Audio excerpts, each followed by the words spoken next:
Hello there. I will start this video with a very important question, which is, do you know what utility is? Not just that, how would you know if something or someone is useful or is not useful? Please let me know in the comments below. And before you watch this video, I really would like to see your answer.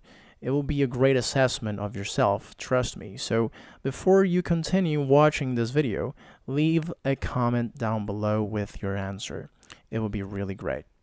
Okay, now that you wrote your reply to these questions, I would like to tell you that the question of utility and whether something or someone is useful is way more complicated than it seems. And in this video, you're going to have a much broader understanding of what that means and how that can be actually a very negative quality and word in general. And to do so, we're going to take Spengler's analysis of utility, which for him, well, utility meant that which was conducive to the happiness of the majority of people. And of course, this happiness of the majority of people really was leisure for everyone.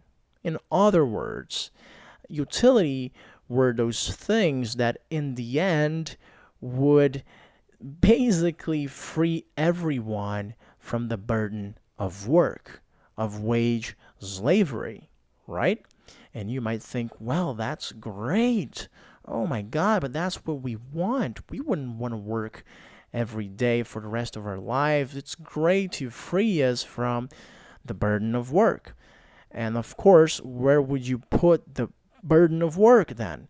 You would put that in a machine, in automation, right? And that's what Spengler's is trying to tell us, that this is a mentality that is very present at his time, but right now in 2020, that's even more common to see in the rhetoric of many politicians, but especially in those people in the Silicon Valley, right? That's the main utopia, the main ideal that they put behind many of their actions. Is they say, well, if we automate everything, well, it will be literally in utopia. No one will have to work anymore. Machines will give us everything we need, and humanity will finally have time to enjoy themselves, right? That's the rhetoric, that's the narrative that we see more and more, and that's why Spengler is such an important author. However, I know that might seem strange for many of you. This idea of utility taking us to happiness of the majority and freeing us from work, it might seem really good, but for Spengler, is not so good. For him, it's an enjoyment of art that is very similar to bread and circus. I don't know if you guys have studied Roman history, but in the late periods of the Roman Empire, the time in which the Roman civilization was decadent, was basically falling apart, well, in those times, many politicians would bring the policy of bread and circus to the people, to the mass, to the crowd. They would give bread and circus as forms of enjoyment to take away the attention of the big societal problems that they were facing as means of distraction, right? And so Spengler telling us that for him, this ideal of utility is very similar to those of bread and circus. We make a very important parallel that many people nowadays would think that this is ridiculous, but when you read Spengler's book on the decline of the West, then it becomes clear that this indication that perhaps utility is a sign of decadence, well, then we take this matter a little bit more seriously. And Spengler is criticizing this ideal of utility, this utopia where no one will ever have to work again because everything is automated. He is criticizing all of that, trying to warn us. He's giving us some hints of what's going to happen. And it happened, and it's happening right now in 2020 more than ever. He was a prophet. Because see what he says. He says that although these advancements in getting to that place where no one will ever have to work again, in terms of automating everything, although some progress would be made in those regards, well, what about the soul itself? He says, of the soul, not one word was discussed. And that's really important. It's prophetic.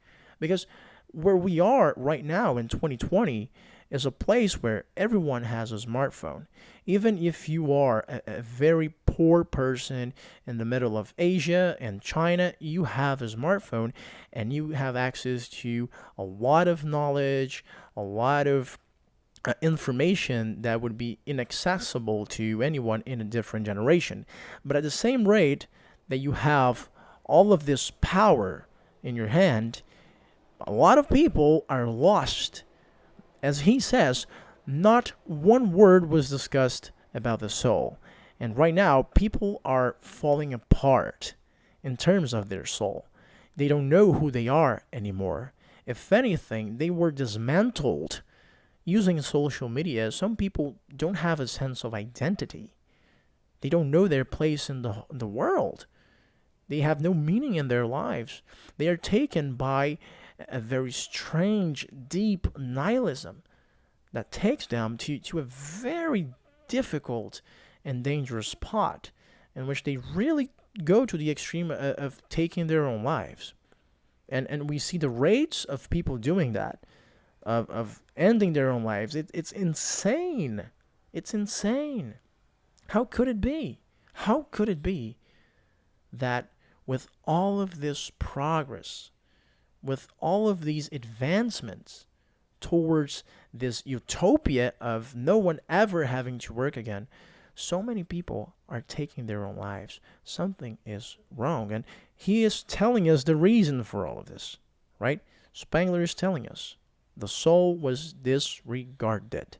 And that's a big problem. Not only that, Spengler, he's an admirer of techniques, of course, and inventors as a whole.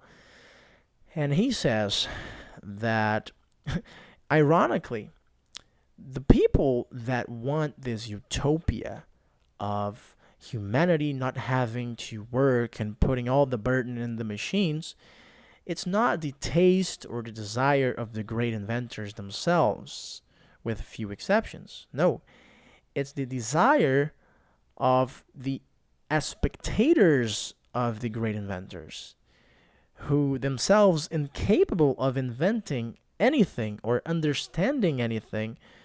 They just wish to be freed from their wage slavery, quote unquote, right? And so that's the root of the problem. It's not techniques themselves. It's not technology. It's what happened. And where does that take us? It takes us to the world we're living right now. I'm going to quote what Spengler says. He talks about having a place, a time where there's no more war, no more distinctions between races, peoples, states, or religions, no criminals or adventurers, no conflicts arising out of superiority and differences, no hate or vengeance anymore, but eternal comfort. And the word comfort is very important throughout the millennia. And that's where we're at right now. He gave us a glimpse of the postmodern state, where there is no future. And that's something even a Marxist, as Mark Fisher would describe, right? And he even goes further and talks about a proud skepticism that displaces the sentimentality of the last century. So that would be the 18th, 19th century.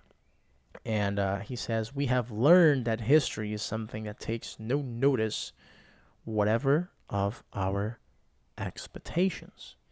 Again, a hint, a very important warning that everyone disregarded. If you are a modern academic, if you are a scholar from an Ivy League school, you're not able to interpret in this way we're doing right now. You would say that he's just a crazy guy, that he is not articulate or something like that. But it's not the way it happens. It's not the way it happens. He's being broad in the definitions of what he's trying to talk about, right? He talks about this permanent condition of humanity in a earthly paradise conceived in terms of the technical trends. But the realization of this utopia that many still have and still promulgate as if it's the best thing in the planet, well, the outcome of that would be disastrous in terms of our soul. It would be the extinction of difference. It would be, in other words, the extinction of life, of the human itself.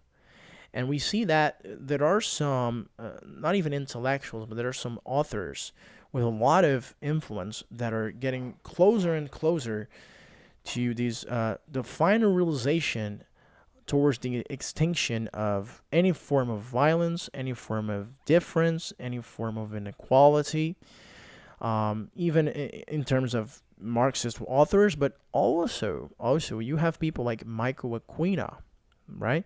Michael Aquino, which apart from being a well-known Satanist and the founder of the Temple of Set, he wrote a book that is really good, which is called Mind War, in which he gives a glimpse of a different framework by which war wouldn't be fought physically. Rather than that, you would focus on the mind war aspect of it, mainly psychological operations and bringing neurochemicals and all these different forms of control, of predicting threats of people that are dissidents, that could be a problem, and so on and so forth.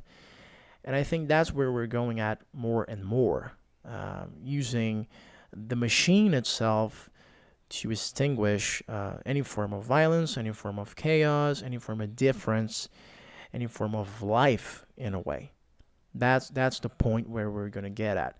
If we do get to the point where we merge with these utopia that no one ever has to work again, I would bet that it would mean also the end of human life, of the human element of what we have. And no soul would be found whatsoever other than an algorithmic repetition that no longer lives but only mechanically repeats. And of course, it's just my speculation on this part, but that's it. Talking about utility, calling someone useful or not useful, useless, right? It's more complicated than it seems. And when you use these words, think about them. Don't just use these words thinking that, oh, yeah, I'm useless, I'm useful, this is useful, this is useless. No, think about what those words mean. For example, if you're calling an object useless, well, you in a way, it means that it won't lead to this utopia that Spengler is talking about. But is that really bad? Is an object, is an idea which is deemed useless essentially bad, essentially evil? Not necessarily, right? Something may be useless in terms of making money, in terms of giving you material resources, but it might be a medicine for your soul. And that's my goal with this channel and everything else in my life. If we don't think like that, we will slowly turn into mechanic, lifeless robots. Other than that, I hope you all have a great day, and I see you in the next video.